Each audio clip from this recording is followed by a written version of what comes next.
session just to make sure that people who couldn't attend today can follow this session later on. And even for you, it might be useful later on in the program when you still have some questions regarding some tools or templates that have been explained. So you can just have a relook at it. You can relook at these documents and videos. So for those who don't know me, my name is Caroline Gorissen and I work for VVSG, the Association of Flemish Cities and Municipalities. And some of my colleagues are here as well. So there's Saskia, my colleague Saskia, who is in charge of the financial monitoring of the program. We also have Michiel Ouvry, who is responsible for the monitoring and evaluation, and is also doing the follow-up of the program in Rwanda. And then my colleague Hanne Albers, most of you know as well, as she is doing the follow-up of the program in South Africa. So we would like to give you some practical tips for this session. So if your connection is not very good, we think it can be useful to just turn off your video. You can also, would like to ask you as well to turn off the microphone when you're not speaking. And we think it's easier if you could just put all your questions and comments in the chat. And so we can treat all those questions and comments after this particular elements of this presentation. And if you have very specific questions regarding your individual partnership, maybe you don't have to ask them today, but maybe you can just write an email to us later on with those specific questions.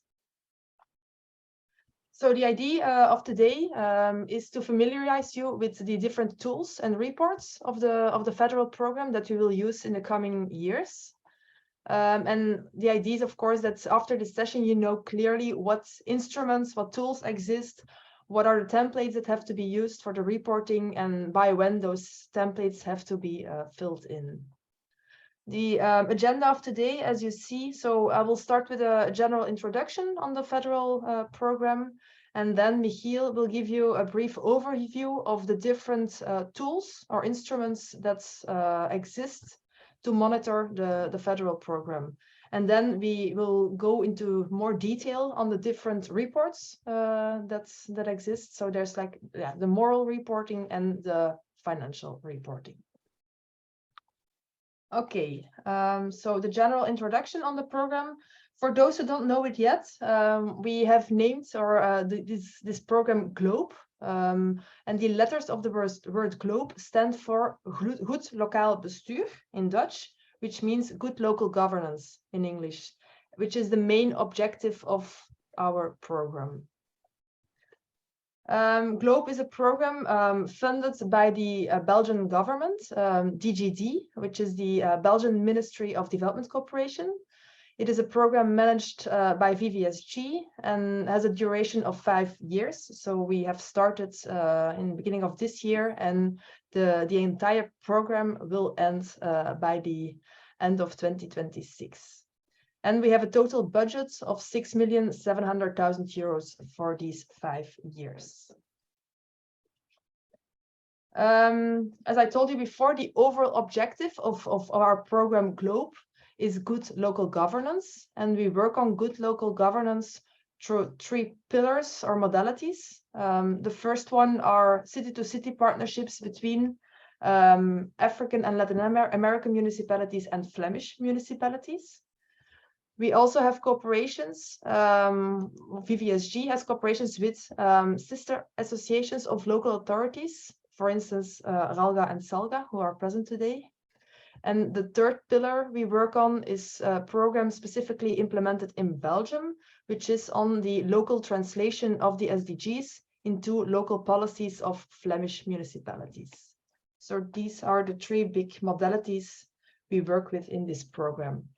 We implement this program in 7 countries. Of course, Belgium, as I explained to you on the SDGs. And then there are 4 countries in Africa, Senegal, Benin, Rwanda, and South Africa, and 2 countries in Latin America that will participate, which are Nicaragua and Ecuador. In total, 14 city-to-city partnerships participate in this program. And VVSG has partnerships with 3 sister associations, so in South Africa, Rwanda, and Benin. And maybe just like a small side note, as you know, DGD has asked us to phase out the program in South Africa, unfortunately. So as a result, this program in South Africa will only run for 2 years, and we will have to end already by the end of next year. So we work on good local governance with our program, but we always do this through a very specific theme or topic. For example, in South Africa, we work on good local governance through waste management or waste policy. In Rwanda, we do work on good local governance, but we do so through participation in urban planning. And I would also like to underline that in the current program, we put more emphasis on strengthening the local government internally, more than in the previous program, for instance, because we really want to work on the internal processes of governments, like, for example, improving the work of the municipality on human resources, on municipal finances, on IT system, communication, and so on. So just keep that in mind when implementing your program. So this is already it for the general introduction, which was quite short, but I think you already have like a good overview of what the program in general is about. So I'll ask Michiel to continue on the monitoring tools of the program. Okay. Thank you, Carlien.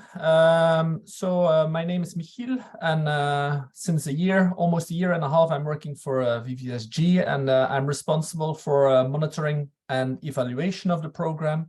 And I also do the follow-up of the city partnerships in Benin, and also the new program that has started in Rwanda. On the one hand, today we are going to present 3 instruments in depth, and the first one is the program memory, the second one, the moral reporting, and finally, in the second part, the financial reporting instrument. But before going into details of these different tools, I would like to give you an overview of all the existing tools to monitor the federal program.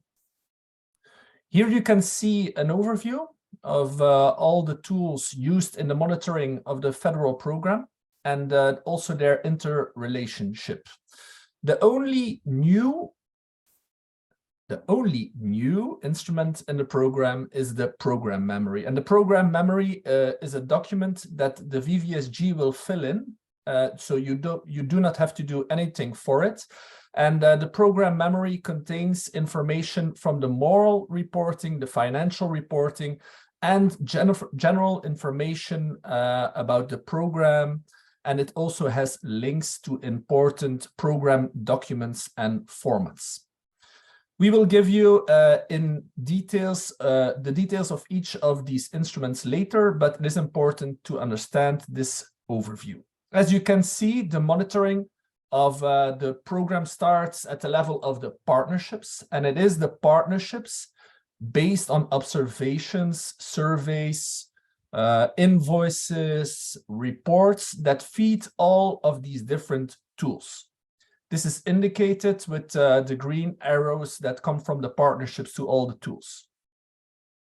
From the partnerships, you can also see a small dotted line going to the program memory. We have used a dotted line here because the contribution of a partnership to the program memory is rather limited, like I've mentioned, because the VVSG fills it in. But so at the top, the program memory, which is a brief presentation of the program and an overview of the achievements during the program. For some, this presentation may give the impression that we want to give you extra work. Do not be afraid. There's no additional work since the last program 2017-2021. We have only tried to unify the tools and make them more manageable. As mentioned, we are going to present 3 tools, and each of these tools obviously has a specific role in this program. But the most important thing is what these tools help you with. We believe that the tools help you to do the follow-up jointly between you and your partner municipality in Flanders, and that you have on daily basis the same information. By using these tools, we also believe that it is always possible to keep an overview on this complex program, because we are aware that for most of you, this program is only one of the many tasks you have in your administration. And with these tools, you always have access to the latest documents, figures, and manuals. Of course, these tools also help you with accounting and communication, and to citizens, to colleagues, to politicians, but also to your partner municipality, and in the end to VVSG, who will then translate the information and communicate this information to the Belgian government, DGD. We think by consciously working with these tools from time to time, we also hope that the data, for example, on the indicators, but also on the financing of this program, will improve. We hope it will make it easier for us, for all of us, to better understand the realities of the program, to help us analyze and to learn from the program. Are we on track to achieve our goals? And if necessary, to make adjustments to reach our target and to do even better tomorrow. One of the risks that we came up to in the past as well is in every partnership is the replacement or the departure of staff. When you are faced with the departure of staff, it is often accompanied by a great loss of knowledge and overview of the program. This is one of the reasons why we have introduced this synthesis tool, which is also accompanied by a user video in it, and with continued support of the VVSG, we hope you will be able, with this tool, to compensate partly the risk of staff departure. There is a program memory per country, but the program memory for each country contains also information and data for each of the twinnings and sister associations active in the country. The main objective of a complex program for you, your partner in Flanders, and for the VVSG is that the advantages is that you will always be working with the latest data and documents, like I said before. And this is a good database for conversations, for analysis between partners and others. It is also a library with manuals, reports in it, and formats. If we look at the use of the document, it is important that the document is fully secured and can only be modified by the VVSG itself. The program memory for each country is on the VVSG SharePoint. This is in fact an online document, and this allows the VVSG to update this document continuously. In the past, we have sent an email asking you to place the link to this file in your shortcuts. Unfortunately, we have received messages from several partnerships that the link in the shortcut bar does not work. After many tests, we finally found a solution. We will add you soon as an administrator of this file. Then you will receive an email notification about this. But for us, then it's important that the contact details in the program memory are correct and updated, so we can use these contact details to send you an email. So also in case of staff departure or other coordinators, please send us a mail with the new details. For each of these data, we believe that they can be analyzed, discussed, and shared at different levels. And this means You can be analyzing them at the local level, country level, partnership level, with your partner in Flanders, and of course also within the DGD and the country representative or the country coordinator. From this slide on, we will talk about the tools to be completed by the partnerships themselves. As you can see, these are actually two large blocks of instruments, and one is the financial reporting, and on the other hand, you have the moral reporting. The moral reported is divided into three big blocks, mainly the monitoring of the indicators, the performance scores, and the lessons learned. In the next slides, we will briefly discuss the purpose on how to use the tools, the deadline for submitting the document to the VVSG, and with whom this data can be analyzed. The purpose of the financial reporting is, of course, to examine the evolution of the budget and to break it down into different types of costs. On the basis of the financial reporting, one can also learn a lot about the effectiveness and the sustainability of certain actions in your program. The next three tools are part, what I said before, of the moral reporting. And the first one is the indicator tool. This tool is an Excel tool, and it aims to see after each year how the partnership is progressing on the indicators related to the log frame. The tool helps you to keep an overview of the indicators and allows you also to compare the different years, and gives you also access to your personal indicator sheets and tools that help you to collect and structure the data per indicator. The two other elements or tools of the moral report are the performance scores and the lessons learned. These two elements can be completed in a single Word document. This is what is called the narrative part of the annual reporting. Each of these documents is initially individual. This means that you work in your own document at the partnership level between you and your partner in Flanders. And these documents are not available to work on online at the moment. Throughout the program, this could potentially change to allow for better simultaneous work and less confusion about which document is now the last document. But this document is initially individual, but each of these documents will be merged after submission to see the results on the national level.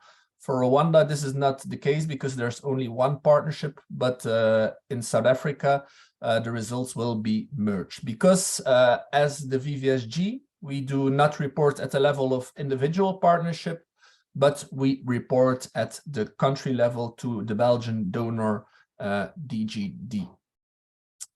The VVSG, now talking about the deadline, the VVSG sets 15th of February as a deadline for all of the documents, but it is up to the partnerships themselves to set their own internal deadlines, and they have or can make internal agreements on this.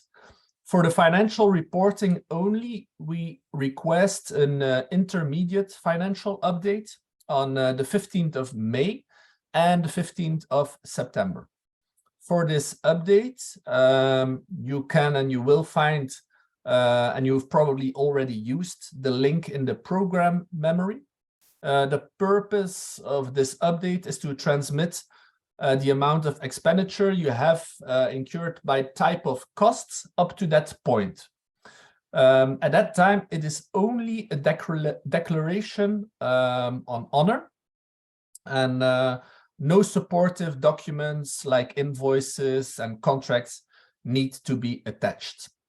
Of course, at the extended financial reporting on the 15th of February, where Saskia will be talking on later, you will have to add supportive documents. On the one hand, it is obviously important to collect data properly, but it is even more important to analyze and to learn from them, because it would be a pity if all of the data we are only using them for accountability purposes. For each of these data, we believe that they can be analyzed and discussed and shared at different levels. And this means that you can analyze them at local, country level, partnership level within the VVSG in order to have an overview and to see where the right strategies are to strengthen good local governance. The only thing where there is a difference in analyzing or sharing is with the lessons learned. Like I said before, the lessons learned, which are part of the moral reporting, are shared with all Belgian actors after each year. In this way, mutual learning is encouraged. Now I'll start with the explanation and go into detail with the program memory, that is an Excel tool.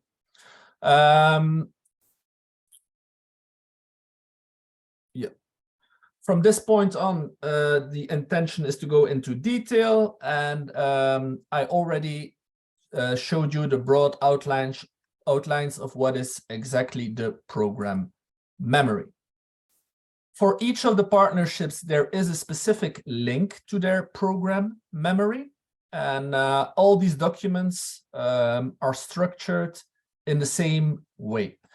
Today, we take a quick look at the program memory of Rwanda, but the program memory of South Africa is built up in the same way. Before, I'll now try to go to the program memory.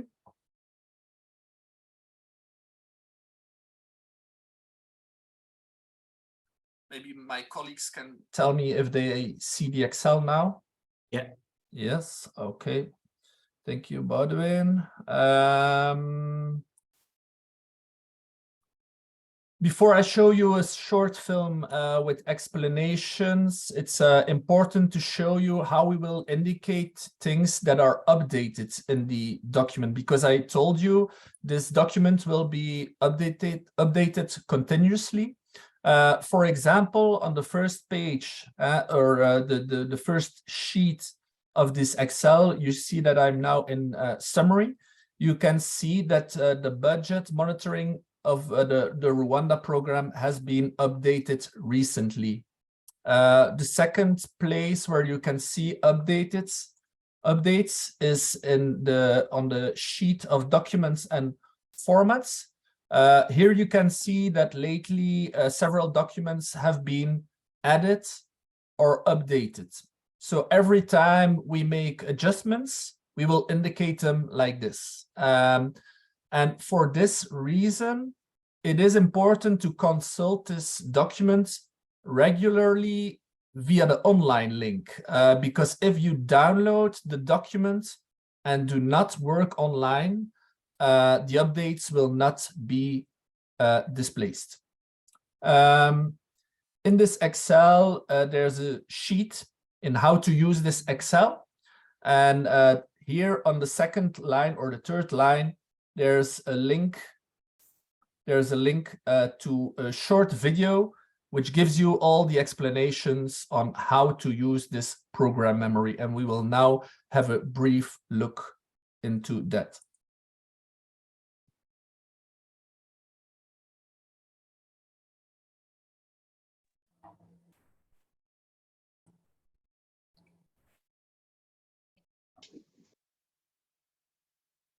Hello, my name is Michiel Ovry, and I'm the M&A responsible for this program at VVSG.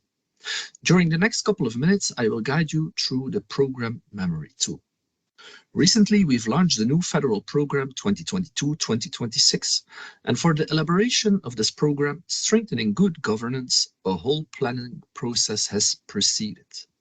The intention is to put into practice the theory of change in each of the partnerships in the coming weeks, months, and years.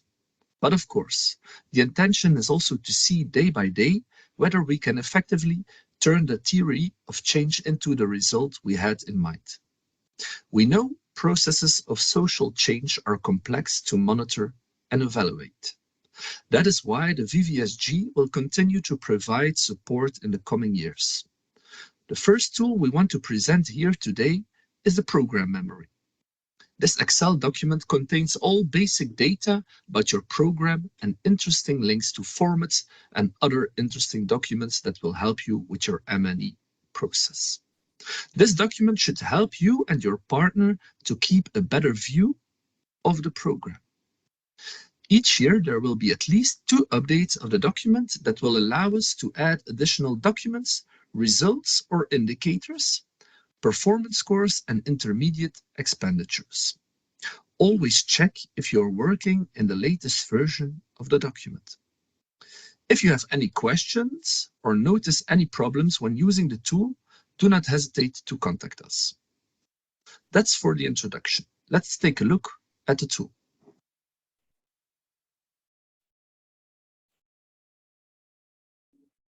The tool consists of several tabs. The first tab is a summary tab. By clicking on one of the titles in the document, you go directly to the appropriate tab. To return, there's always a button at the top left that takes you back to the summary.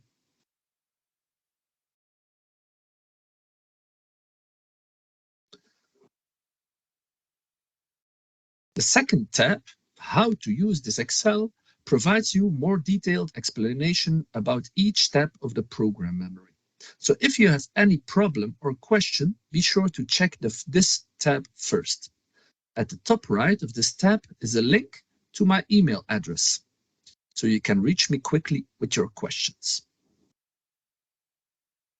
The third tab, Documents and Formats, is like the library of this program. Clicking on the links will take you directly to the document or folder in which various documents are located. The folders or documents that are marked in orange can be edited, or documents can be added. Keep a close look on this section because there may be regular updates. The fourth tab contains basic information about the program. Here you will find your theory of change and contact information for all key participants in the program. Be sure to check your own data and feel free to send modifications if necessary. On the fifth tab, we find the logical framework of the program. This contains the outcome, the various results, and all the indicators linked to them. Linked to each of the indicators is a baseline and specific targets for 2024 and 2026. The indicator sheets with more details can be found in the tab Documents and Formats. Hello, you want to sit down? The sixth tab, TOC Indicators, gives a representation of the general theory of change for your country to which the indicators were linked. This representation makes it clear that the indicators are only monitoring part of the objectives. Therefore, it is useful to look back at this from time to time to see if you are still on track in other areas. The seventh tab shows the chronology of the program. It contains the dates of some important moments. Of course, some of these dates may change, so be sure to check this version regularly for any changes.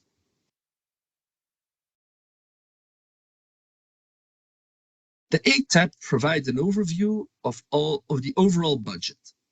Before looking at the functions, an important note must be made here. The program is set up in euro. The conversion made here into local currency is provisional and may therefore differ slightly from reality. Please take this into account. There are two function keys on this tab. These function buttons allow you to view in euro or in Rwandan francs. To undo your selection, for each of these buttons, click on the red cross in the upper right corner of this function. You can also check for the different cost types: operation, person, personnel.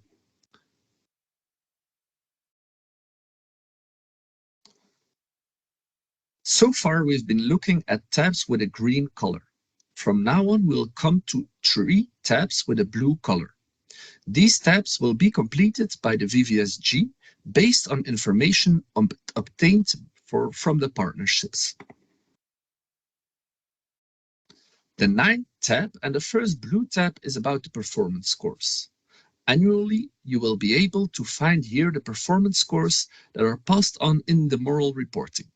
It gives you the opportunity to compare them year by year and see where extra efforts may be needed. Here again, you can use the function buttons to retrieve specific data.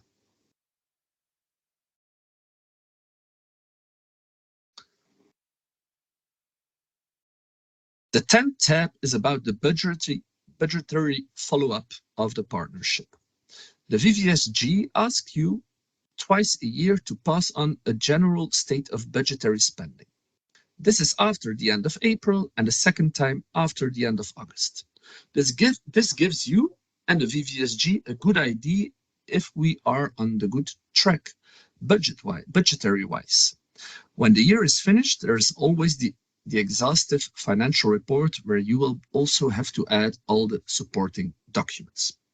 In concrete terms, this means that each partnership completes its financial data via the link on this tab. This link will give you a Google Sheet. This link will take you to a Google Sheet that needs to be filled in by the partnerships. This needs to be done at the beginning of May and the beginning of September. The VVSG will transfer all data from the Google Sheet to a new version of the program memory at the end of May and the end of September. So how do you need to fill in this document? As you can see, there's a subdivision into 2 different cost types. Let me give you an example. RALGA is organizing a training in the month of February 2023 and has an invoice with an invoice date of March 15th of 5 million Rwandese francs. This means that this invoice can be added in the column operation until the end of April for the year 2023.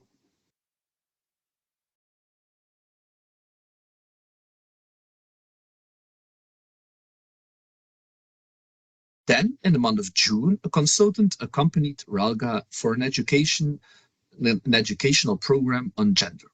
For this, an invoice was received on August 1st, 2023 for 3.5 million Rwandese francs. So this invoice is added to the period until the end of August, but also the operation cost of the first period needs to be taken into account.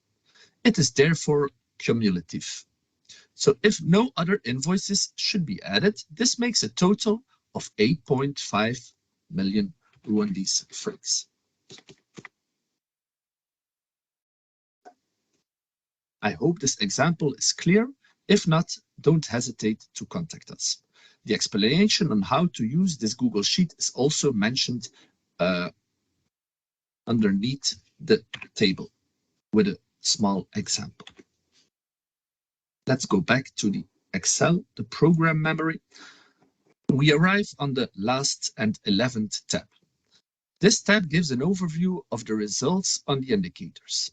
The VVSG will also add to these results each year based on the information we receive from the partnerships. At the end, at 2024 and in 2026, the specific targets were added, which will turn green or red depending on the result achieved. So, this was the introduction to the program memory. I hope you guys and girls found this very interesting. If you have any questions, don't hesitate to contact us. So, like in the video, we are at the end of presenting the first tool of the program memory. Before going into details on the moral reporting, I want to ask you if there are already questions popping up, and otherwise we will continue to the next part. No? Then I will share my screen again.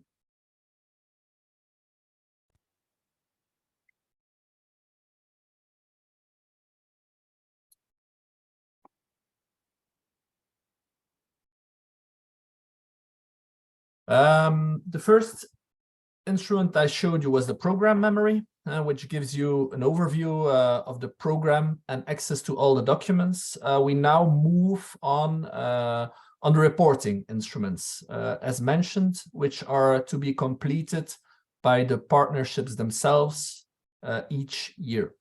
The first instrument that I will present to you is the moral reporting. The annual moral reporting, and we keep on repeating it, consists of 3 parts: the performance scores, the lessons learned, and the indicators. Each partnership has to provide us these complete documents by the 15th of February. The first tool of the moral reporting I will introduce to you is the indicator monitoring tool. Those who also participated in the program 2017-2021 will remember that the financial in the financial template there was one spreadsheet that had to be filled in with the monitoring of the indicators. In the GLOBE program, this spreadsheet is no longer in the financial template, but I have created a separate Excel document just for the tracking of the indicators. So over the last few months, you have all worked on the indicators and especially on the indicator sheets.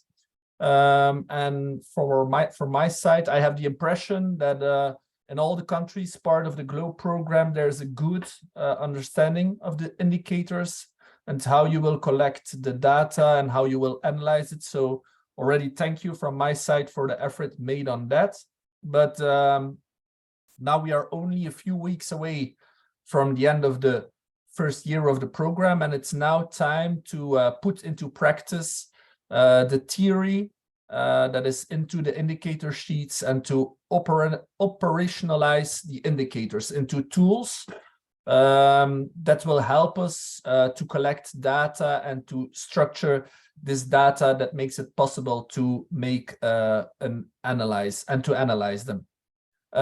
Like I said, to help you over the last few months, I have developed a tool for the 7 participating countries in the GLOBE program, which should help you to monitor the indicators.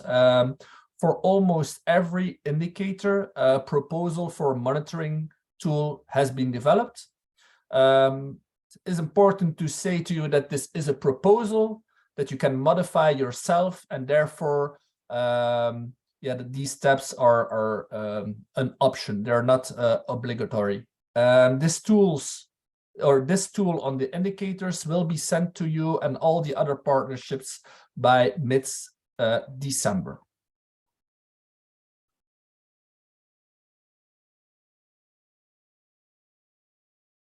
So we will take a look.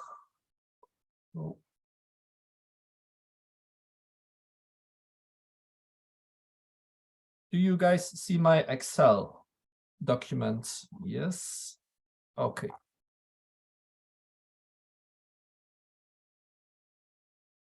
Let's take a closer look. Today, I will be presenting the tool for Rwanda, but the tool for monitoring the indicators for South Africa is developed in just the same way.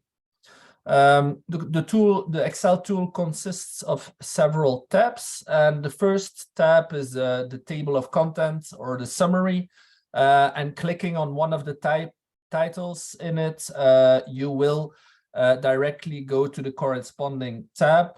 For example, you go to scores and comments, you are on that tab. If you want to go back, just click on summary. The second tab, how to use, is a user manual for this tool. If you can't find something or have a question, check this tab first. If you do not have the solution of on your question, we will add this film from this webinar also to the tool, and you can check it. If you still have questions, take contact with your partner community, and they will try to figure it out. Or if there's still questions, maybe they can contact the VVSG. On the third tab, it is in this tab you can quickly compare the results with each other, both the indicators and per year. To do this, you must use this. You can use shortcuts to return to the overview. But here in this tab in Rwanda, since there's only one program, there are no shortcuts being used. But in the tool for South Africa, since there are multiple partnerships, there are shortcuts added.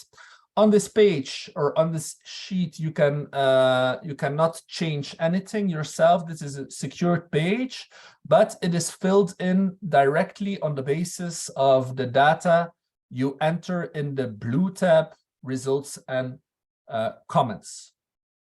And this is the fourth tab, scores and comments. This is a very important tab, as it is in fact the only tab in a document that is mandatory to fill in. For each of the indicators, you must submit here the result per year. And for each of the indicators, you must also add a short comment. Important in all of the documents, only the cells that are colored pink, like you see here, can be filled in. You can add here on the section of comments, for example, what was an important element in achieving the indicator. Possibly you can also already indicate how you could do better for next year. For more detailed comments, I will refer you to the comment field on the indicator tabs, which I will discuss in a moment. But on this sheet, you can click also on specific indicators. For example, in the Rwandan program, you have one specific objective. You can click on it. You can then compare each of the years. If you want to see one specific year, for example, 2023, it will only show you the result of 2023. Again, if you want to undo your selection, just click on the red cross on the upper right, in the upper right corner. From the fifth tab on, we will start with the yellow tabs. A separate tab has been designed for each one of the indicators. So all this has also been designed for South Africa based on their specific indicators.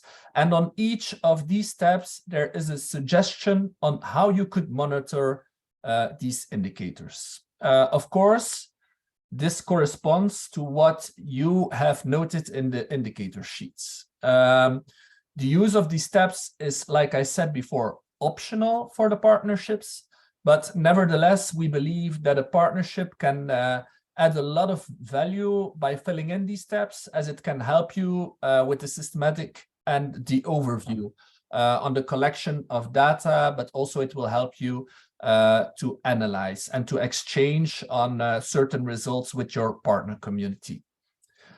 Each of the yellow tabs is composed of 5 sections, and each of these parts has been given a specific color. It is only in part 3 and 4, but I will go there into detail later, that data can be filled in. important to notice is that it is like every partnership is unique, and like I told you, it's not an obligation to fill this in. You are free to customize this page and these tabs as you wish. This also means that the cells starting from here, from the yellow section, are not secured, so you can add columns, lines, and do anything you want. The part 1 at the top is here. The white section is always a description of the indicator. For example, here we are seeing an indicator from the specific objective. You see here the title of the indicator, how it will be monitored. Like here, it will be monitored with the satisfaction survey. And also there's a link to useful documents.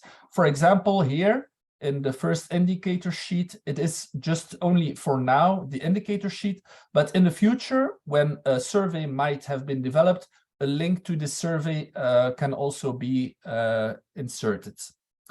The second part below is an overview of the baseline. The baseline here in this indicator, it still needs to be determined, but also the results that need to be obtained in 2024, 2026. So for the South African program, it will be only the results for 2023 that are incorporated in the tool.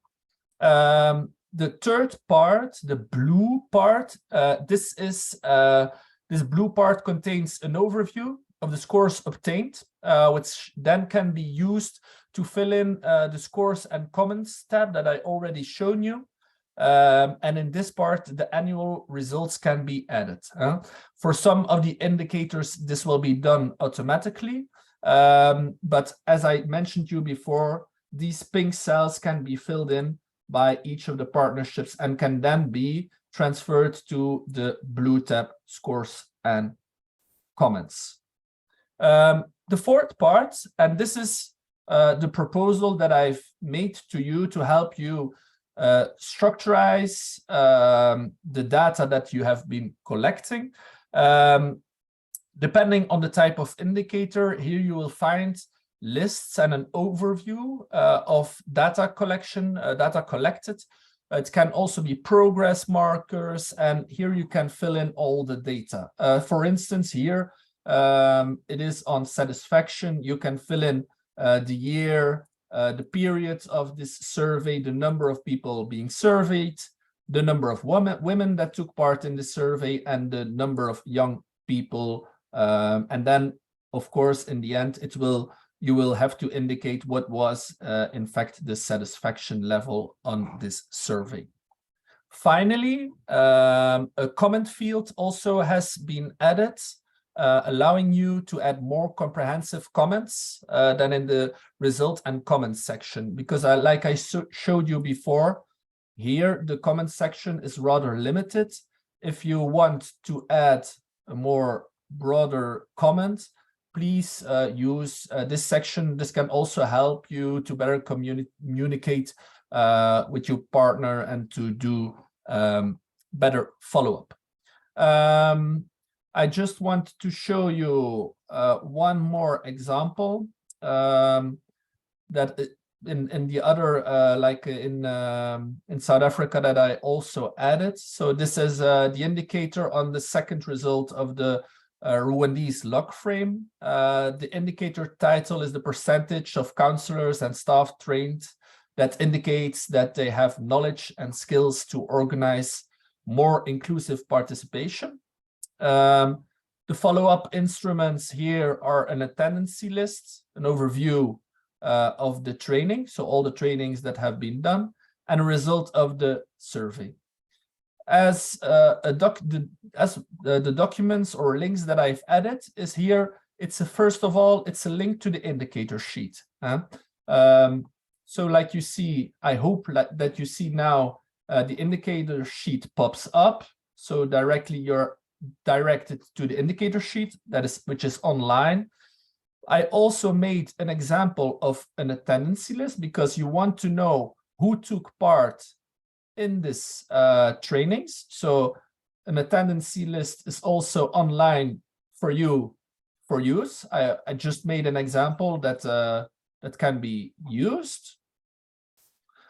And I also made a small, if the link is working, apparently the link is not working, but I already made some proposals on trainings that and surveys and evaluations that I've added into this tool that helps you to do the follow-up.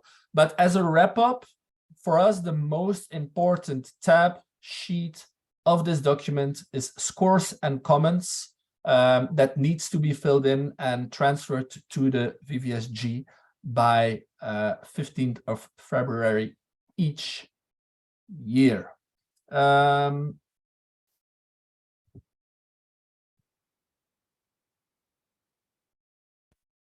And I think I'm at the end of my presentation on the indicators, and I will give the floor back to Carlien.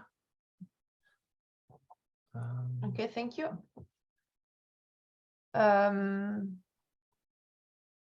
Yes, so in addition to the indicators, the moral report consists of two other parts. First of all, the performance scores, and the second part are the lessons learned. But most of you already know these two parts. The most important thing to note is that both the performance scores and the lessons learned have to be filled in the same Word document. So there's like one template that has to be used for both those elements. And then first, with regard to the performance scores, the idea is that you evaluate your own program according to a set of criteria or questions each year. So there's a list of 7 criteria or topics, like efficiency, effectiveness, relevance, and so on. And each of these topics contain 1 to 3 questions. And for every question, you have to give yourself a score of A, B, C, or D. A being the best score, and D the worst. And then you always have to explain and give a brief explanation of why you have given yourself a particular score, and explain a bit what you will do to improve the score during the next year. So that's a bit the idea of the performance scores. And the template of the performance scores has slightly changed compared to the previous template, but we will send it to you in 1 or 2 weeks at the latest. Then the other part are the lessons learned. As you see, the lessons learned, the idea is that you reflect on what has been learned during the past year of the program. Then lessons learned can cover elements such as participation, monitoring, risks, and so on. And just so you know, these lessons learned, we will have to share them with other actors, other Belgian actors active in the same country or working on sustainable cities. So just make sure that someone who is not familiar at all with our program, with the global program, still understands these lessons learned. So the idea was to go quickly through the template of the previous program. As a new one, we don't have it yet. I'll try to share it.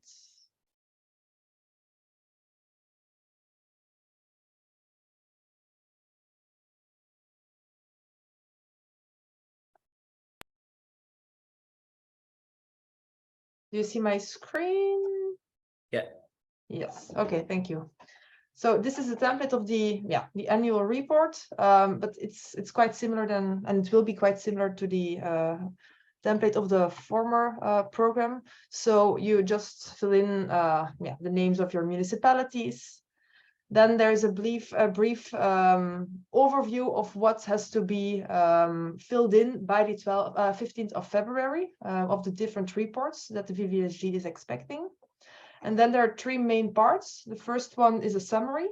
So it's up to you, but there's no fixed template to make the summary, but we just ask you to give like a brief summary of the report of the previous year. So you just use your own, you take out the elements that you think are the most important lessons or most important things that we will have to know on the program. Then there are some administrative parts, but then first one important thing is the performance scores.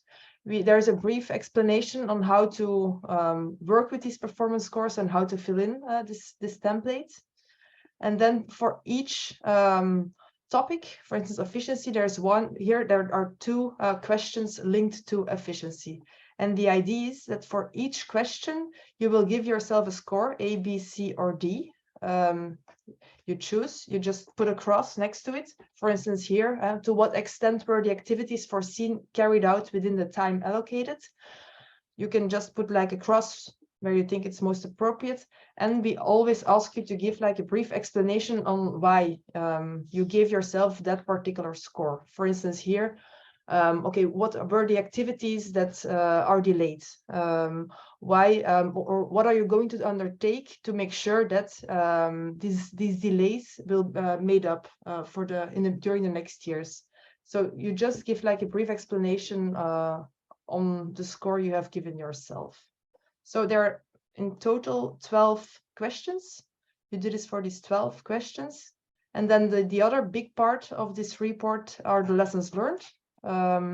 There's also an explanation. It will be modified a little bit. But the most important part here is like this table where you can just add like the subject of your lesson learned, for instance, participation, monitoring, and so on. What have you observed in the previous year? You just write something. What have you learned out of this observation? And then who can this lesson be shared with? Is it with other city-to-city partnerships? Could it be interesting for them to know this lesson?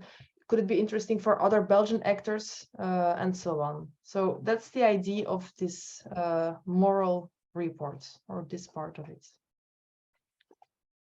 Okay, I'll stop here as it's quite similar to the previous program. I won't go into detail more, but maybe there are some questions on the indicators, on the performance scores, and on the lessons learned.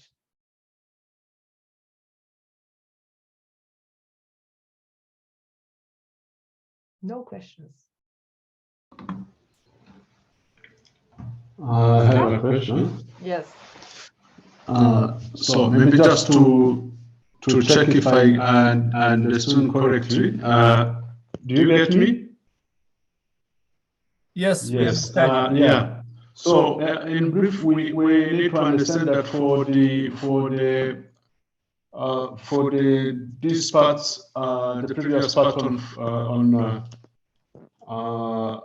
actually the part on moral reports regarding monitoring of indicators and performance score, let's say we need to download from the system, then we fill in information from our side, then we send it via email, or we need again to copy the response in the memory, in the program memory. Thank you for your question, Oscar. So to respond to that, for now, the 2 documents, so the moral reporting and the Excel to do the follow-up on the indicators are not yet available for Rwanda and South Africa, but will be in the next 2 weeks. This will be documents that you can download from our SharePoint, but that can be used individually and that can be sent to us by mail, and we will then transfer these your input into the program memory. So you don't have to do anything yourself to update the program memory, but we will fill it in on continually basis. Is that a question? Is that an answer to your question? Yeah, I think it's clear. Maybe the next one I will ask when we reach the financial part of it. So okay. For now, I think it's clear. Okay. Yeah, maybe for the indicators, the monitoring of indicators, you mentioned somewhere to put link to the survey. Normally, for instance, like ourselves, for most of the, for our interaction with our members, or even for some get. Oscar? Yeah, we don't hear him anymore. But I think his question was clear. Like if there's a new survey or evaluation that has, for example, been developed by one certain partner, it can always be sent to us and we will then introduce it into the format. That's no problem to do that. Is there anybody else with questions? Because before going into the financial reporting, we would like to give you a small break, and I'm looking to my colleagues. How much time do we have for the break? 15 minutes. 15 minutes. So I think each and everyone deserves a cup of coffee, and in 15 minutes, we will restart the session. So I don't know your local time, but it's 25 after everywhere. It's 10 after some hour, but yeah. So okay. In 15 minutes, we will start again. So enjoy your coffee. Enjoy your coffee or tea. See you in 15 minutes. See you.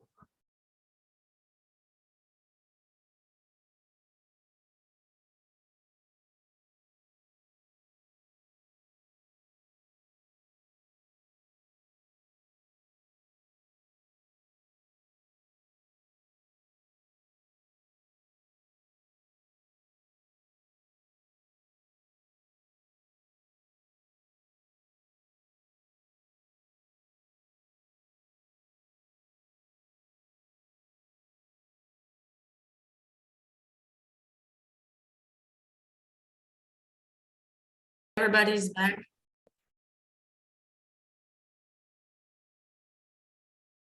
Yeah, so in the first part, we had a deeper look into the program memory, and we already saw the details of the moral report. And now the second part of this session is, for many, I think the most important part. It's the financial report, and Saskia will guide you through it. Thank you for this introduction. I think we're all feeling refreshed after this short break. So now we're gonna attack the financial reporting. And you all know that maybe I will introduce myself again for people that came later. I am Saskia, and I'm responsible for all financial affairs within our VVSG international team. And so I can help you, our partners, with the financial follow-up of your subsidy in the federal program. This slide you have seen already a couple of times today.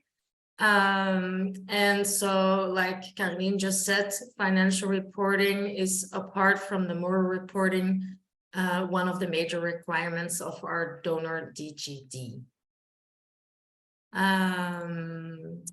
And so who determines, sometimes my English is not that well, but who determines the rules of our program? That's the Belgian federal government, also known as the abbreviation DGD. And so the logo, you already have seen before in our presentations or in our tools. This is very important to know this logo.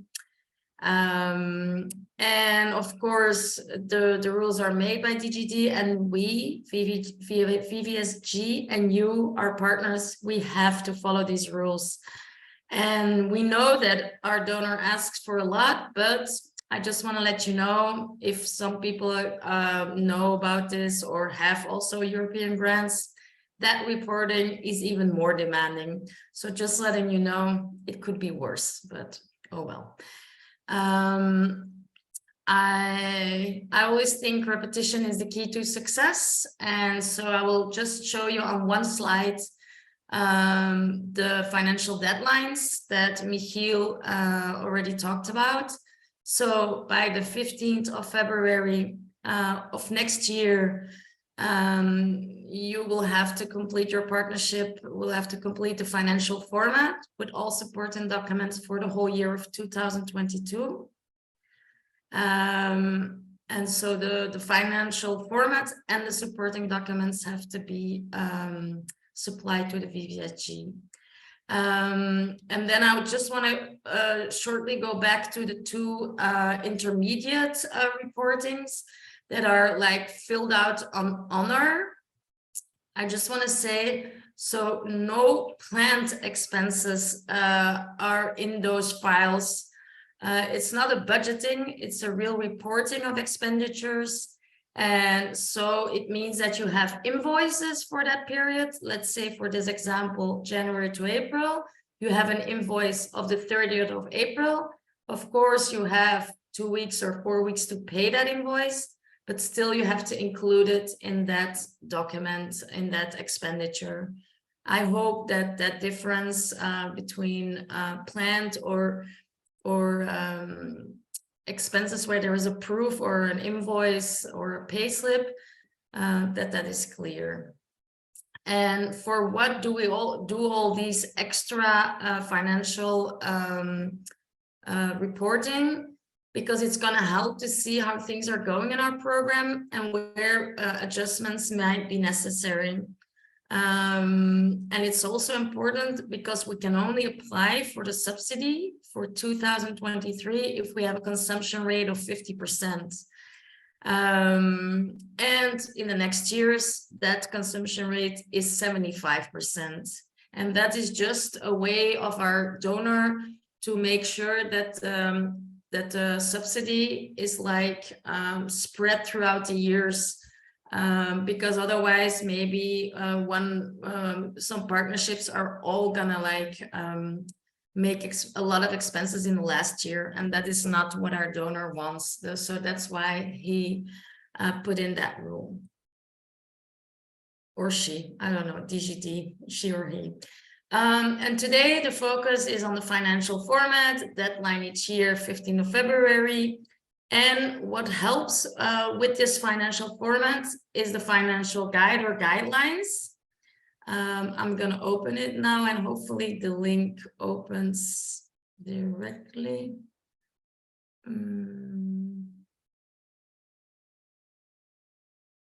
I think it works. I cannot see it, but maybe.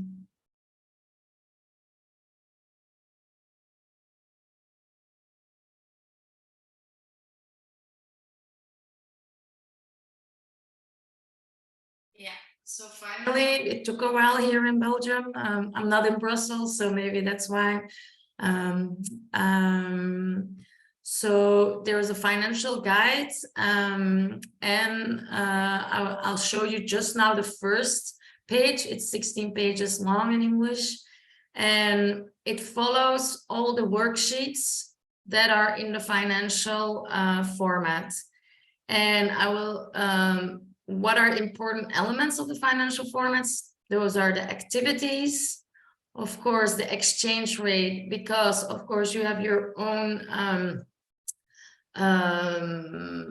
money in your country, but we have to work in euro because we're in Belgium to in all our financial reporting. Then we have different cost types and sub-cost types, and I will get into that later.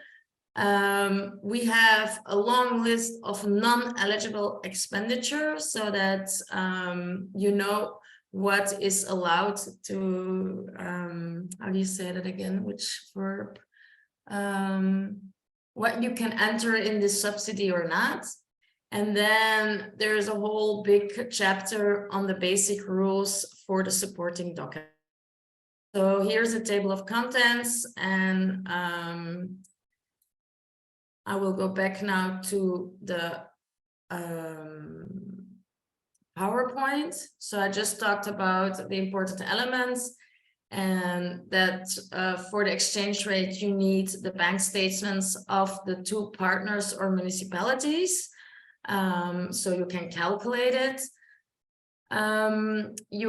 There's 3 types of costs that exist in our program, and that is investment, operations, and personnel or staff, however you want to call it. And we have some rules that operations can be 100% or whatever, but there's maximums on investment and personnel. But that is in order for every program.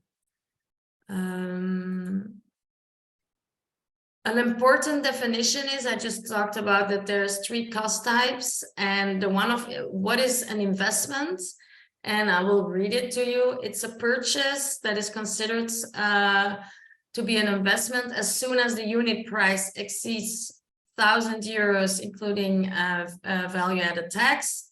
And the item, the and is very important, has a useful life of more than 1 year. And so how do you determine now of an expense if it's an investment or operations? An example is a new building, with the emphasis on new, costing 7,500 euros. That is clearly an investment because, of course, it's the unit price is more than 1,000 euros.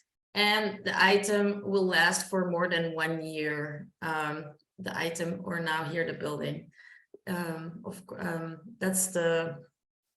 That's true in this case.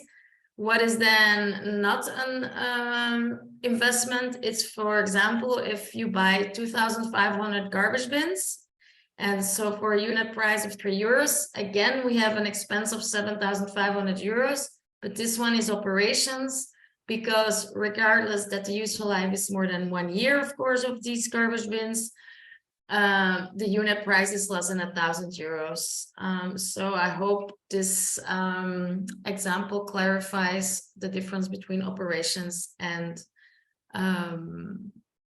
investment.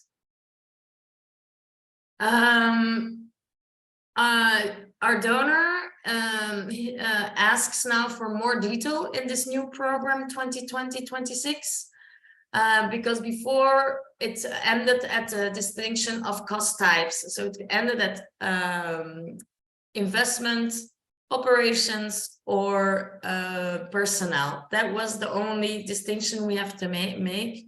But now each type of costs has also subcosts, but I already have directly good news. For personnel staff in our program, it's easy. It's always local staff you have to indicate. And for operations, it's always other as subcosts. So we don't use the other subcost types. And then, sorry, this is really, really technical because it's not even for Ralga and Salga because they have no investments in their program. But for the 2 partnerships in South Africa, the city-to-city partnerships, there's 3 types of subcosts that are possible in our program for investments. And it's purchase of vehicles, furniture and ICT and others. So I just suggest that read the financial manual and see what is applicable to your partnership in South Africa or Rwanda. So not everything in the financial manual is applicable to each program. I just talked also in the table of contents that there is a list of 20 of non-eligible expenditure or non-subsidizable costs. And I would suggest read carefully point 4.2 in the manual. And I give you 3 examples that are really current that that sometimes I find in the financial reporting. And those are non-eligible, even it's a real expense made, but in this program, you cannot enter them. So you cannot declare them as an expenditure in the federal program. And that is, for example, alcoholic beverages, loans to third parties, or provisions. I see, I I made an error, but I will change that later, a typo. I will change that later. And I just want to say, like, you have to know all these rules, but for me, when making expenses for the program, think always like a good father or a mother that you would be to your family, because then you will already go very far. For example, you wouldn't spend your money on your family without checking where the best price is and if the quality is good and so on. So you make comparisons for your household. So that's one big advice I want to give you. So be a good father or mother for the federal program, if you know what I mean. And then I have now the following 3 slides show some important rules or information about the documents that justify your expenses. So the supporting documents that you have to provide with your financial reporting. For example, when you travel by air, not only you have to give the invoice of that air travel, but also the boarding passes.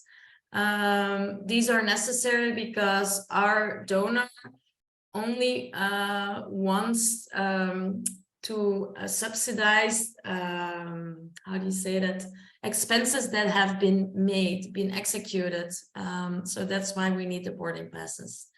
Michiel already also talked about attendance lists that he made also in the indicator tool. And these need always to be signed. It's maybe something that you say, of course, they're going to be signed, but sometimes it happens that one attendance list is not signed. And also what is very important with the attendance list, put a date on it, put the subject, what is the training on it, and provide as much as useful information you can give. And of course, on these attendance lists and other public communications, apart from your logo, from VVSG logo, from if it's a cities to city partnership, the 2 cities logos, yeah, we should put also the DGD logo in all public communications.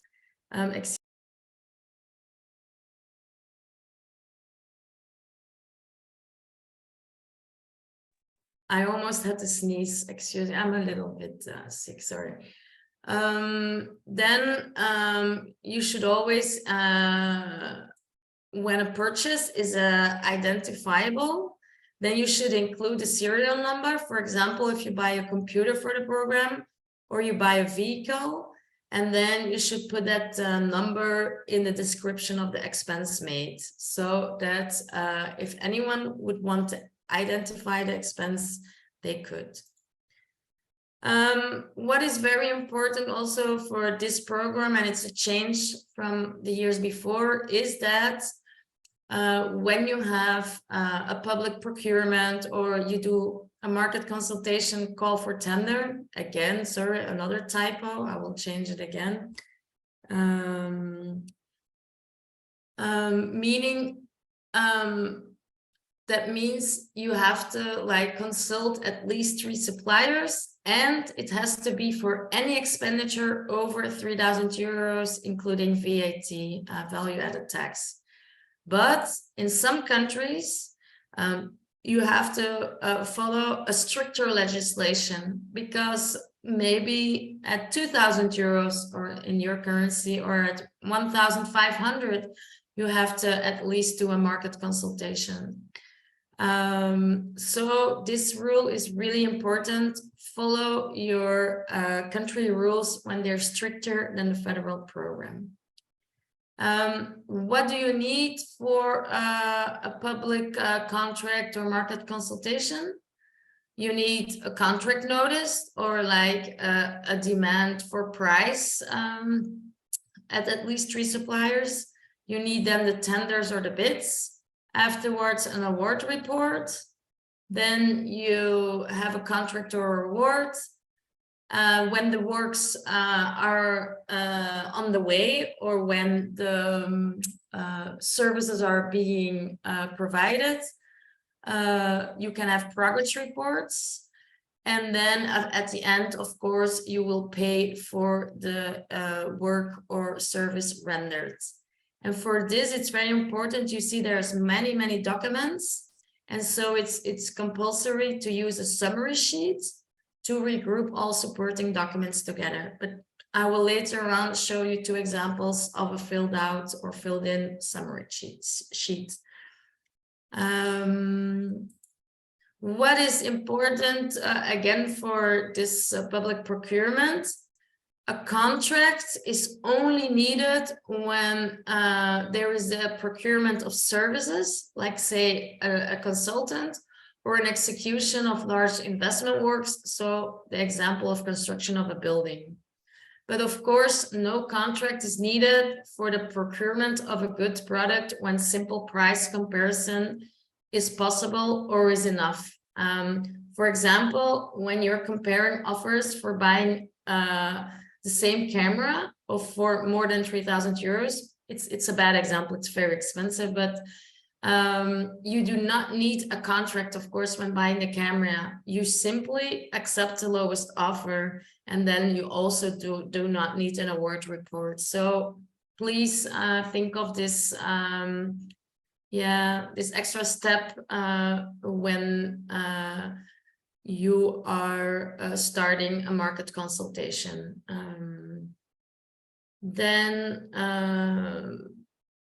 the last advice I have is, when you have personnel or staff in your program, there's always a contract needed for that period, and an official contract, and also the pay slips. And also a summary sheet should be used to consolidate again or regroup all the supporting documents. I will show you an example also later. And of course, I just here, there's no time to like go into detail on other basic rules, but there's other basic rules and advice in the financial manual or guide. And so I recommend that you read carefully point 5.1 of the financial manual. And for now, we're going to go in a practical exercise. We're going to go through it. And so you are going to learn how to use the financial format and the summary sheet. I will show you an exercise format that has 3 examples of expenses. So 1 for each cost type. So personnel, operating cost, and the last one is an investment example. I know, of course, you don't have all cost types in your program, but it can only help you because sometimes for operating costs, you will also need a summary sheet. And for example, if you hire a consultant to do to render a certain service, it can be helpful even to look at all 3 examples. And I chose the format of Ralga by chance, and I do not have any preference, of course. So I will now go to my example that I've made. And first I will go to the first worksheet. And that is the table of contents. We have, okay, I don't know why I go back to the presentation, but so there's 7 worksheets in the format, and especially I will help you with like how is the supporting documents worksheet function, and the use of a summary sheet or page, whatever you want to call it. So I will try to go back to the exercise. And so we have worked in the same way as the program memory, but for here, what you have to adapt are the tabs or spreadsheets in blue. So I will just go through them. You have a table of contents, then a step-by-step plan, and then you go to activities, exchange rate, the expenditure overview of your whole program. Then you have a listing of your supporting documents, and you have an overview of investments. Those are the 7 worksheets.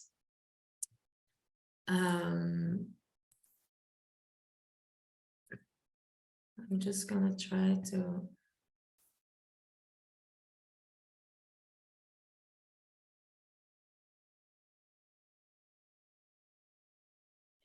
I closed the PowerPoint. I hope it works.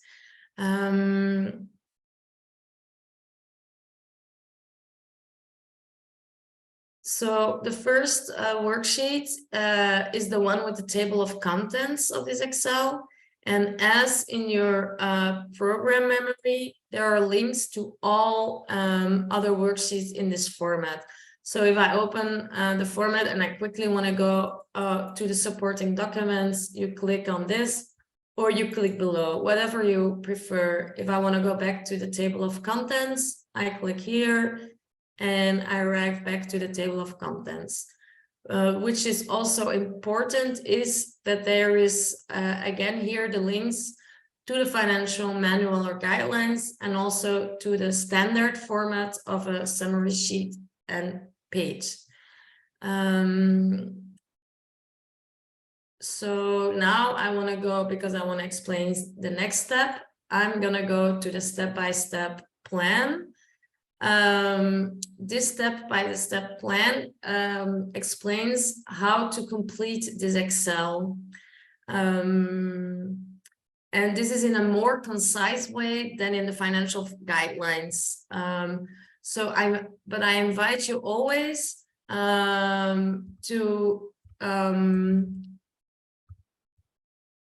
to read the manual as well, because if there are any questions or doubts, you can sometimes find the answer directly here, and you don't need to ask or talk to your partner about it, or even the VVSG.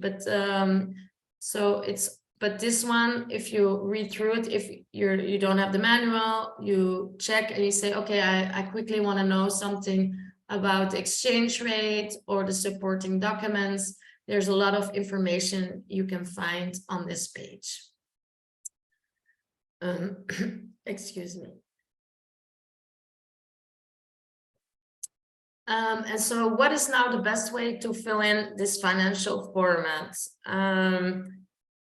So like I said before, you should fill in sheet 1, 2, 4, and 5. And the first step is to fill out or fill in the activities. In the Ralga VVSG partnerships, there are 2 results. And I made a really fictitious example. It doesn't comply with the result or anything. It was just to show you 3 examples of types of costs: investment, operations, personnel. So what do you do when you report on 2022? You fill in all your activities that you have done.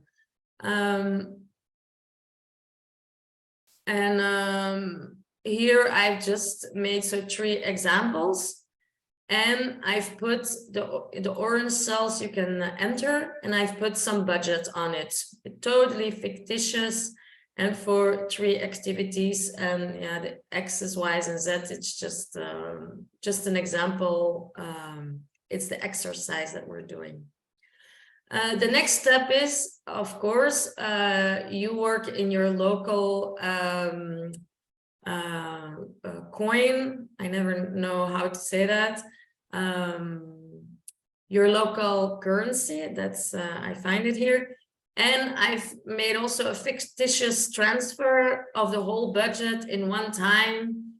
And it was about 35 million RMB francs. And that gives you an exchange rate of 0.0009. but actually it's like 000888, and you will see it's not cut off after the 9.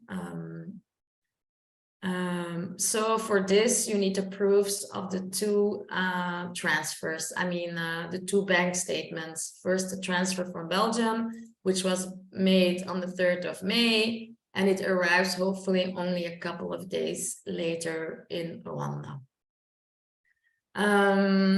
After worksheet 1 and 2, then you can start on worksheet 4. And this is the overview of all the expenses made and an overview of the supporting documents of these for these expenses. I've made already 3 examples because there is no time for us to really like show the proofs and then we say, okay, let's fill this out. So it goes really quick, but maybe after there's time for questions.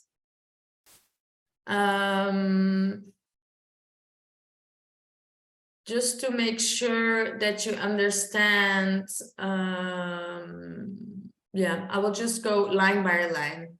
For example, there is in this program a program manager whose name is Maria Good, and she works the whole year on the program. And so she's of course, personnel. Like I said, you always have to do the subcost type, personnel, local staff, and who is the contractor? That's Ralga itself. I totally made up a salary. It's 18 million Rwandese francs for the whole year. And the exchange rate is towards the cell on the page where we just found it. So this is a link towards that cell. Of course, then you get an amount in euro, and this is what is charged on the federal program.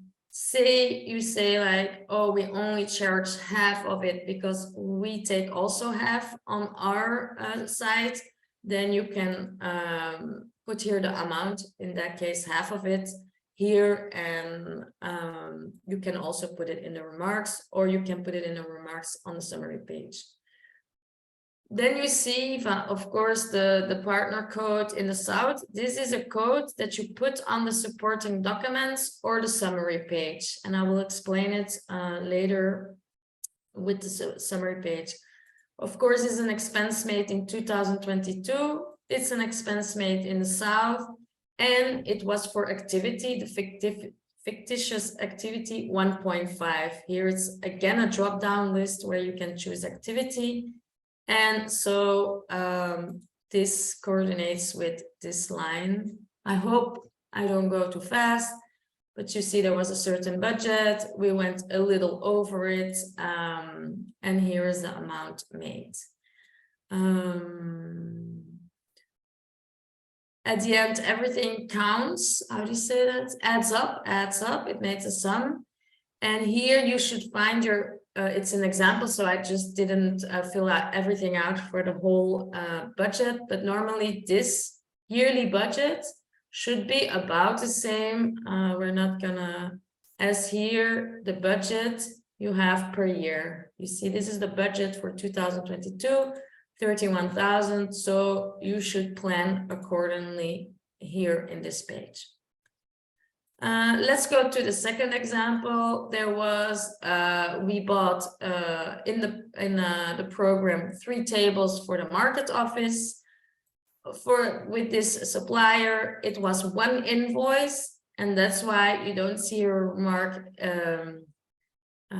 of a summary page. When there's only 1 document, no summary page is needed, and so everything is filled out accordingly. And the last example is, oh, in this project, we made a central market. We constructed a central market building for our vendors there. And you see an amount in local currency, again, with the exchange rate. And of course, there's going to be many documents to support this big costs. And so you will find this again. I just want to show you here, when you choose between which cost type, it comes here directly. So it's a link. Only the cells in orange need to be filled out or can be changed. And then you can choose again which sub-cost type, of course, also. And so on and so on. What happens in this table? If you fill everything out correctly, it will give you your totals per sub-cost types. That can help you also to compare on this expenditure overview. You see you have about 24,000 euros, and you will find, you will find the same amount here on this page. What is important? So this page is totally filled out automatically.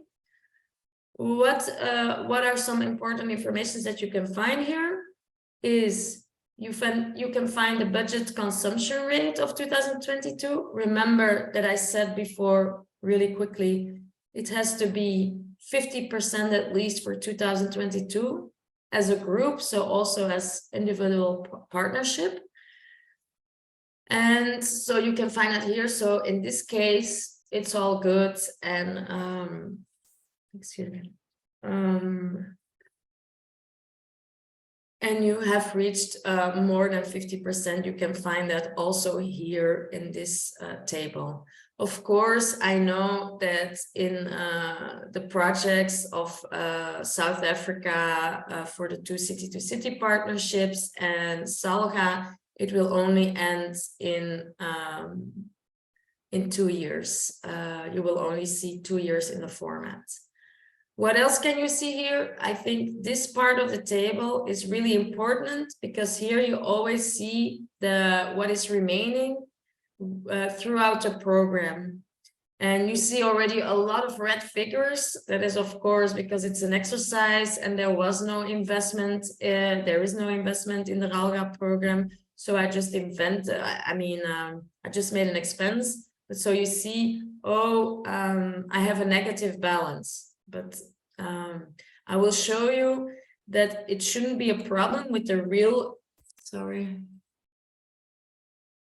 So, sorry, excuse me, sorry. I will show you with the personnel that it's not bad when you see a red balance in 2022, because sometimes you can take an advance on an expense on a different how do you say it again, on a certain cost type, but you just have to stay about within your budget for that year. But that means maybe in later years you will have less expenses on personnel and more on operations in this case.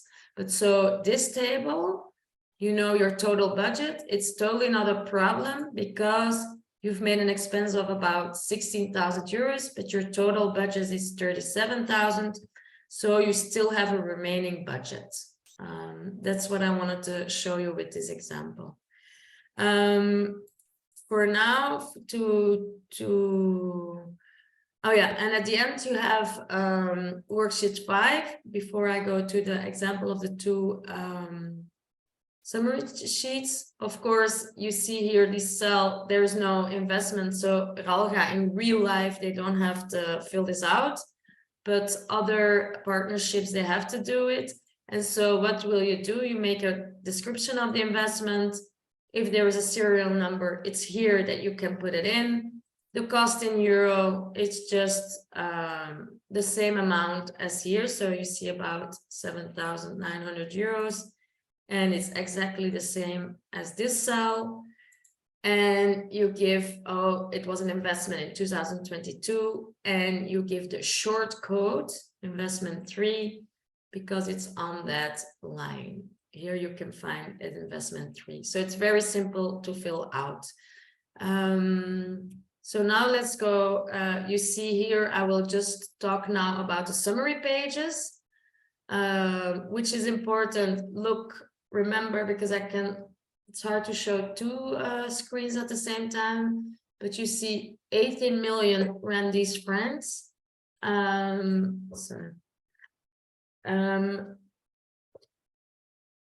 Gives you about 15,000, almost 16,000 euros, and it's the salary of the program manager, Maria Good.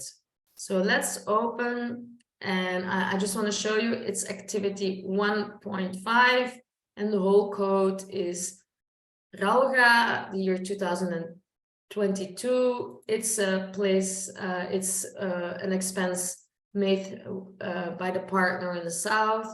The number of activity 1.5, 1.05, and its personnel, and the chronological number just comes from where you fill it out on this page. So now I will open the summary sheet that goes with it. I hope you see it also. I'm not sure, but otherwise. Yeah, we see it. Thank you, because I'm like, I don't even see, normally you see a yellow line around it when you're sharing your screen. It's gone. So you see, yeah, I made a small mistake, but I will correct it online. So the code is Ralga 2022, an S for the south, the activity that comes from the page activities, and it's personnel, and the number is 1 because it's on the first line in the worksheet of supporting documents. The description is exactly the same as on the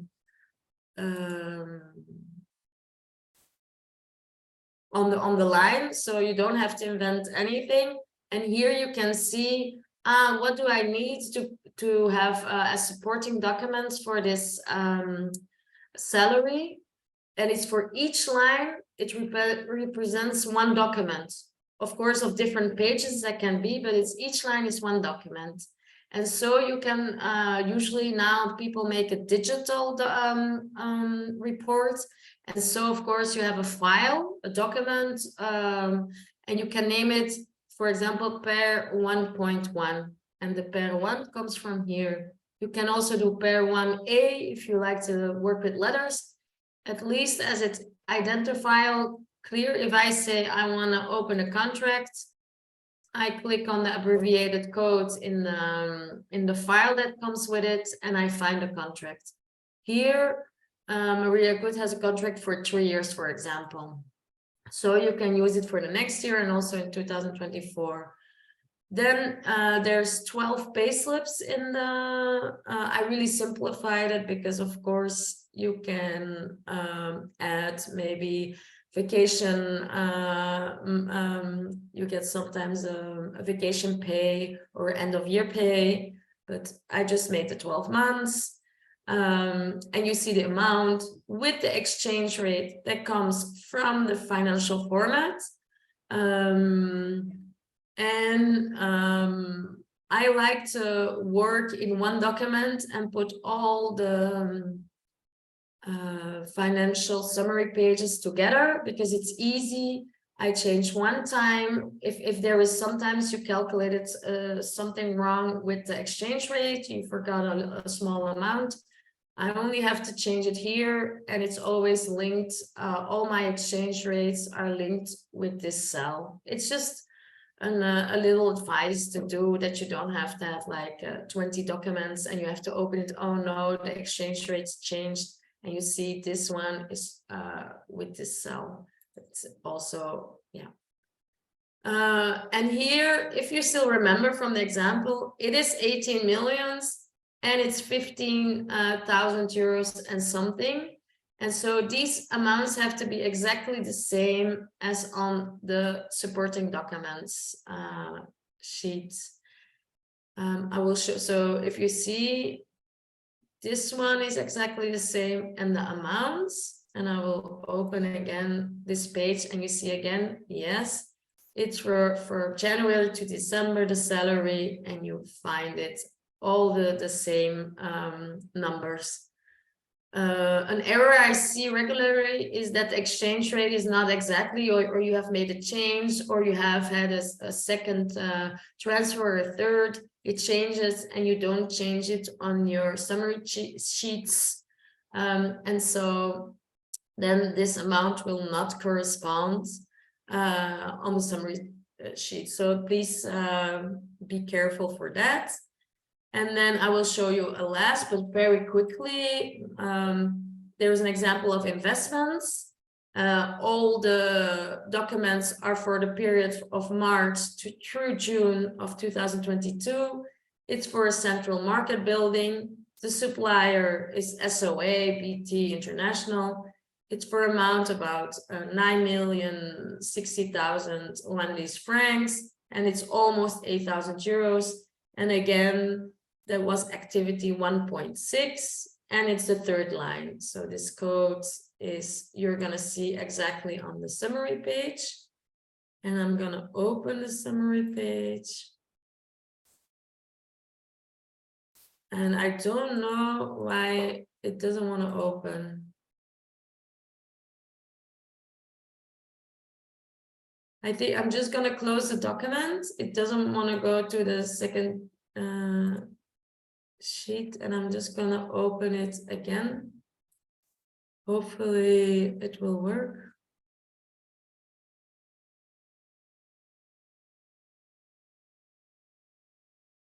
I don't know why it doesn't want to do it.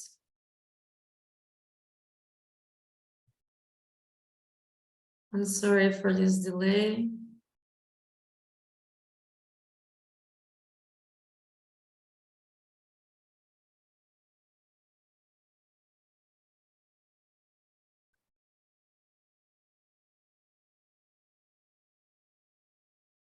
Excuse me, I have to.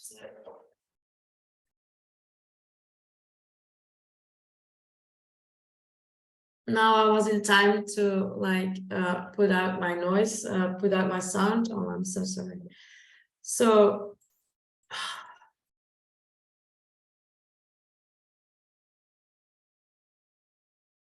okay, now we're there. I'm very sorry. I saw that I made a mistake. So we found again the code. It's expense made by Ralga, the partnership Ralga, in the year 2022 in the south. It's activity 1.06 because that's how you made it in activities, how you described it in activities. And it's the third line on the page, so it's investment 3. And again, we start with this small code to make an abbreviated code for each document. So what do we do when we want to make a central market building? We're gonna do an announcement of the bid through a central system, like in South Africa, they have an official electronic system, or you do a contract notice. For example, in the example of the camera, I'm gonna contact 3 suppliers and ask them for the best price of a certain camera type. Afterwards, you will see the 3 bids at least. Sometimes there's 5, sometimes there's 7.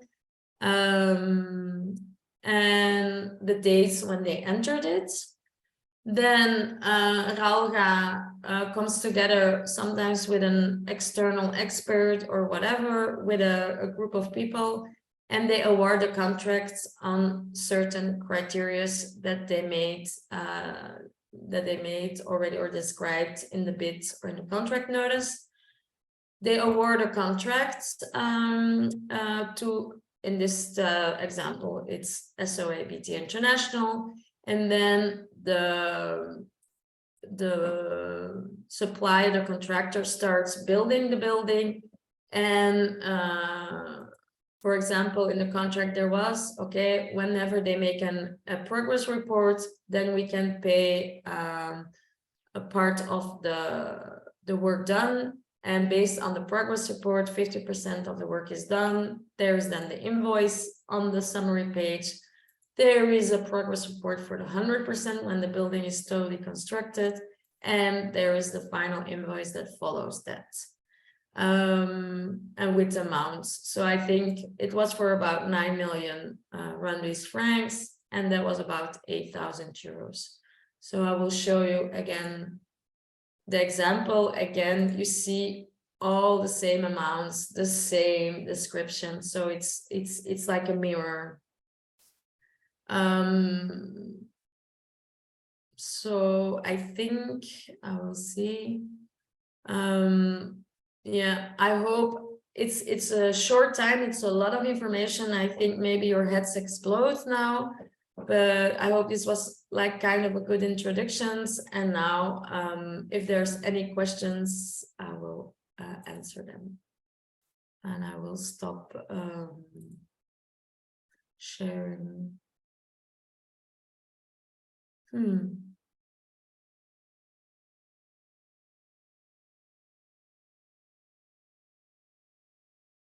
Any questions? I don't know.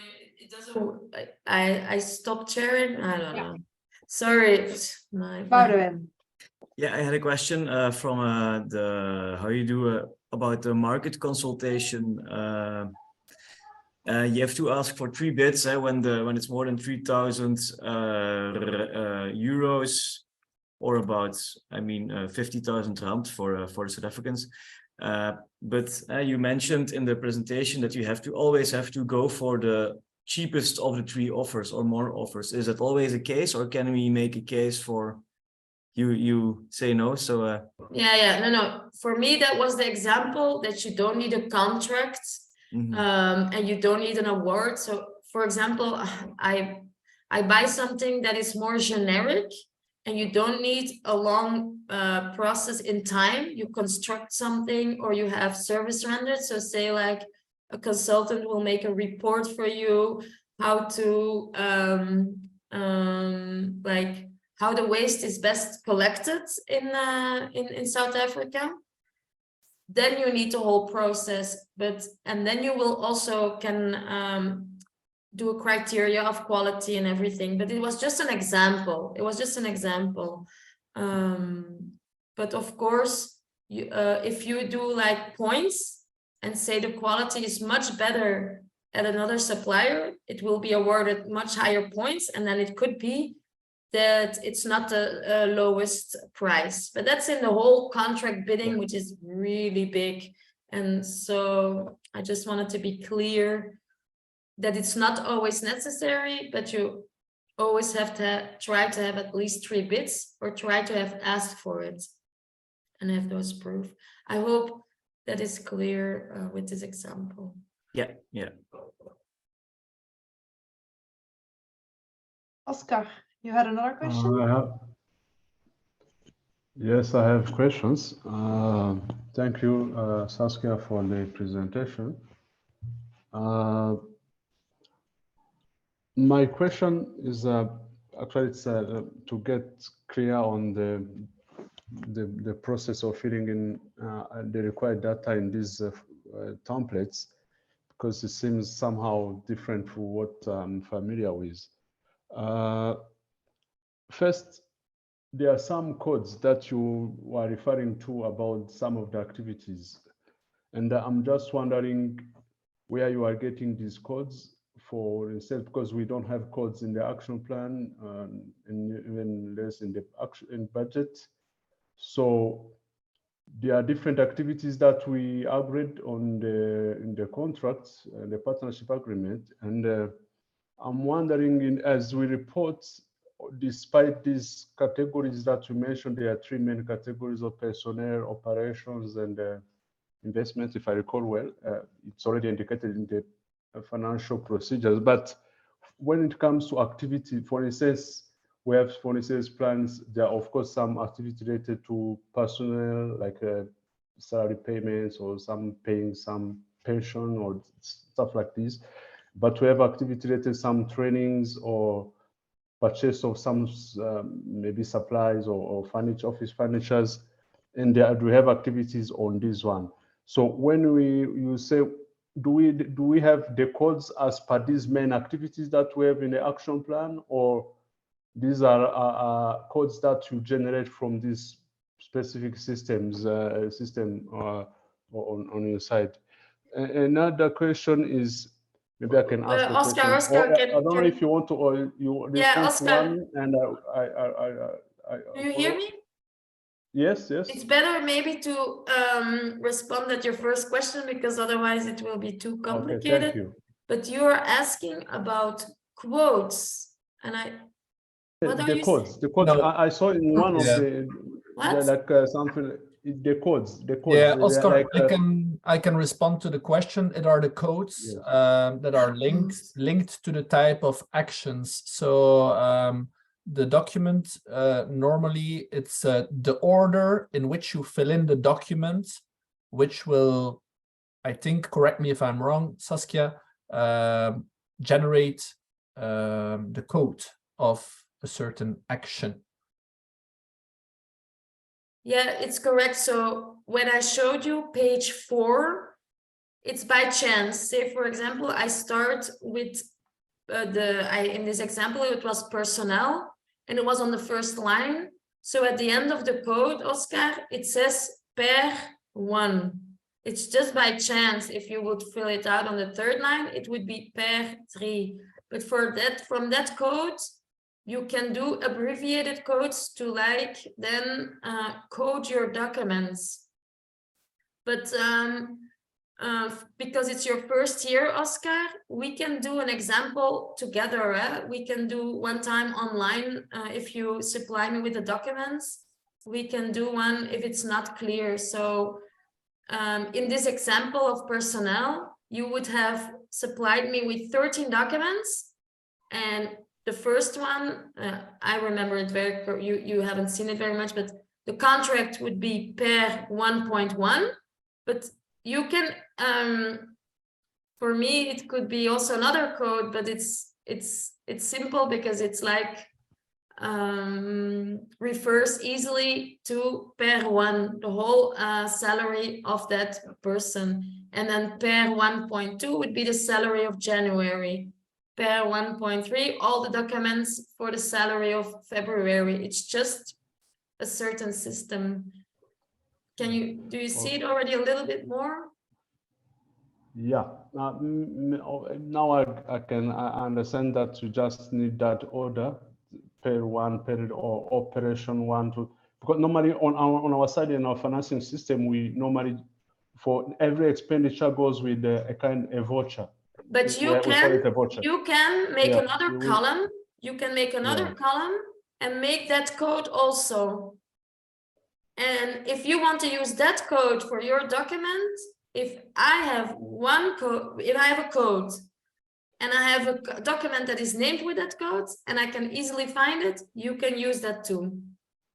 You can add columns. I didn't say that, but it's good that you say that. It's just a format, and that's the least amount of, how do you say it, of information we need. If you want to provide more information, you can, Oscar. Yes. So I think maybe, as you suggest, we can have maybe another exercise personally to try to figure out how it can work, especially with our vouchers that are generated with our financial system. For every expenditure that we make at our office, there is normally vouchers that are produced, and they are coded. Then from these we can extract like a cash book report that I can use for the project. So normally that's how it works. So I can just put the code, as you say, for the main 3 categories of expenditure. Yes. Maybe the next question is, that one is clear.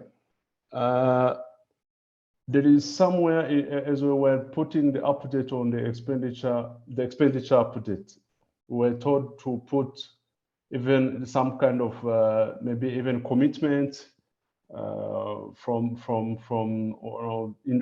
the period. For instance, if we have some invoice to be paid, or we have an invoice, then already report it as an expenditure, but it's not yet executed actually in real time. If you check the bank statement, you cannot find it, but after some time you will get it. So that means that, for instance, at the end of in 20, I mean, at the time of the annual reporting, then in case we have an expenditure, for instance, that was or we have we received an invoice, then we pay the payment order was issued, but for instance, the supplier or someone, the vendor has not yet actually, if you check on the bank, you find that the amount is not yet, let's say, paid actually from the bank. So on that way, it's no problem that we just present the invoice only, even if it doesn't match with the bank statement. No, because it's like amounts receivable in 2022. That's what important, because the date on the document is, for example, 25th of December in this example.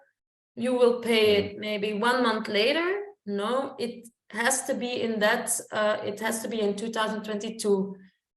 But for example, people try sometimes to do an expense because they have received the goods, but they only receive the invoice on the 5th of January. No, that has to be for the next year. It's how you say it. The amounts that you still have the amounts payable in this case, sorry, not receivable, it's for the payable on the report you can include. Same in the intermediate reporting that I gave the example, invoice of 25th of April included in the sworn statement. Okay, maybe last one. I have to understand that for what we call supporting documents, it's we only have to fill in the details of the details about the expenditure that was made, but we don't have to provide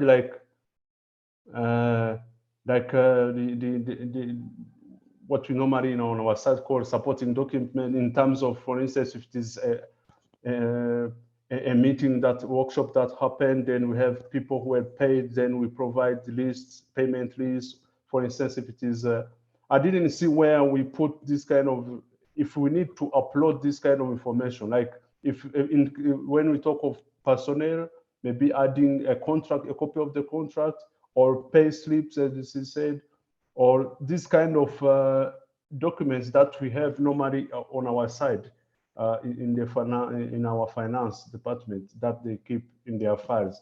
So we don't need to provide, we only just put the information about the details on any expenditure, but not putting this detail on the copies of the hard copies that we keep in No.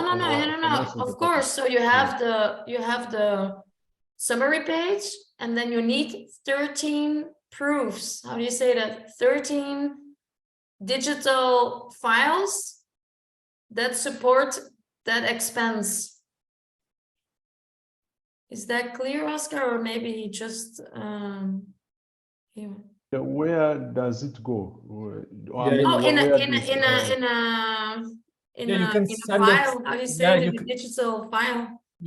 We can discuss on that if you just send it by mail, or if we use like a Google Drive or anything else, but you have to send them to us, or we need those files that prove every expenditure. Maybe you were confused because with the intermediate expenditures, like after the end of April and after August, then it's just based on honor.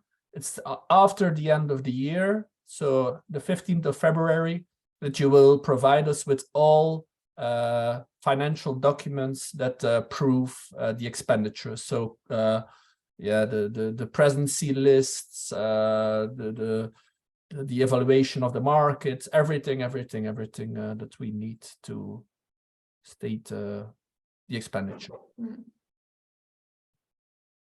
But of course, Oscar, we can discuss later in another meeting privately about your specific questions, and then you show me examples and I can help you. Okay, thank you.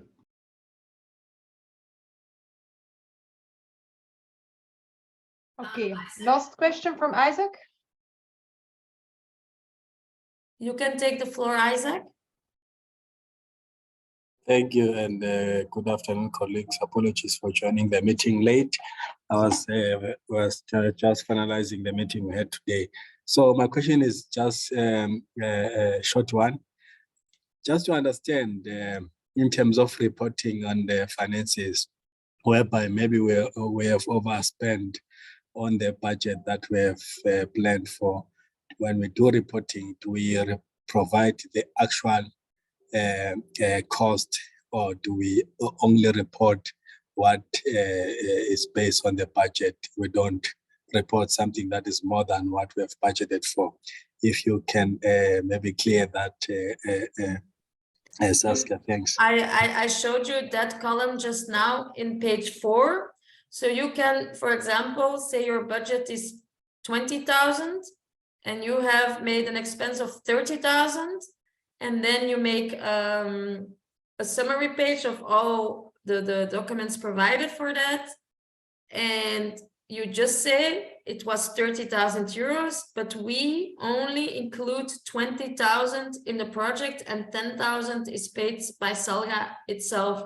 You can put that in the remarks, but it's better to show all the proofs and then you say only part is on the project. If that answers your question. I can otherwise share again the... Yeah, but we're almost running out of time. Isaac, I can do that with you personally, because maybe it's not of interest of other people, but I can... you can ask me by mail, or we can do another meeting together, Isaac, about that.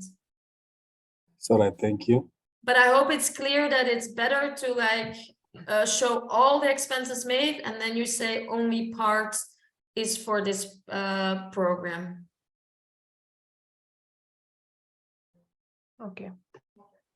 So I think, we don't have any more time because we're at the end of the meeting, and so Caroline, you can. Okay. Should I share the last 2 slides, or you can do it, or Michiel? Yeah. Michiel. I don't know what's happening today.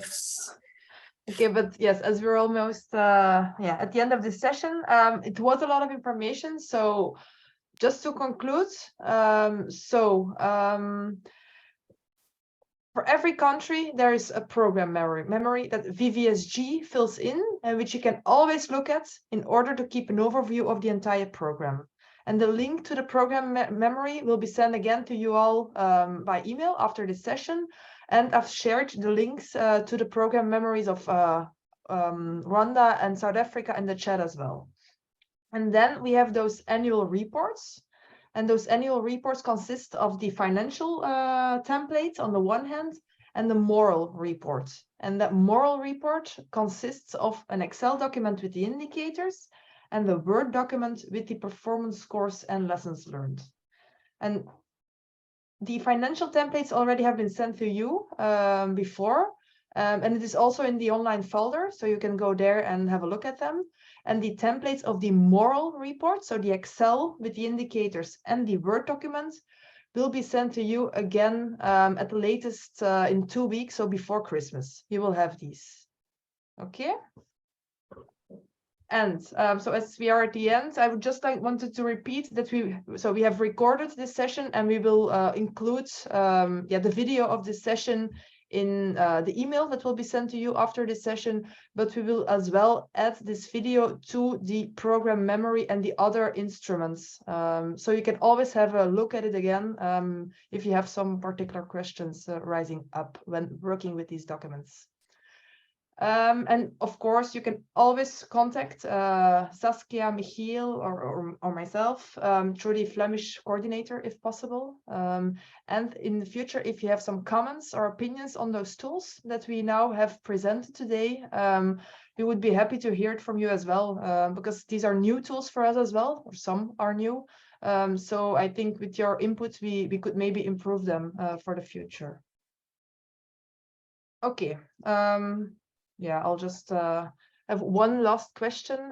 So we'll put in the chat a link to a very short evaluation of this session. So please fill it in. We will send it through you by email as well. But if you have 2 more minutes, just do it right now, then it's finished. And I would like to thank you on behalf of the VVSG team, of course, for your participation, and good luck with the first reporting for the next year. So thank you, and do not hesitate to come back to us if you have any questions left. Okay. Do I share the link to the? Yeah, that will be, yes. Thank you. So the Good link. luck, Rassi, with the load shedding and all the electricity problems. So the link to the That's all. evaluation of this session is in the chat, and you can fill it in and also do suggestions on improving the tools. Thank you, everybody, and have a nice afternoon. Thank you. Bye, Thank you, everyone. Oscar, Tebogo, Isaac. Bye. Thank you. Thanks, all. thanks, Thank See you, thanks. Lauren, also. Thank you. Well, thank Bless you. Bye. It's no longer a load shedding, it's a blackout in South Africa. Yeah. Good luck all. Zet jij de opname stil, Michiel? Maar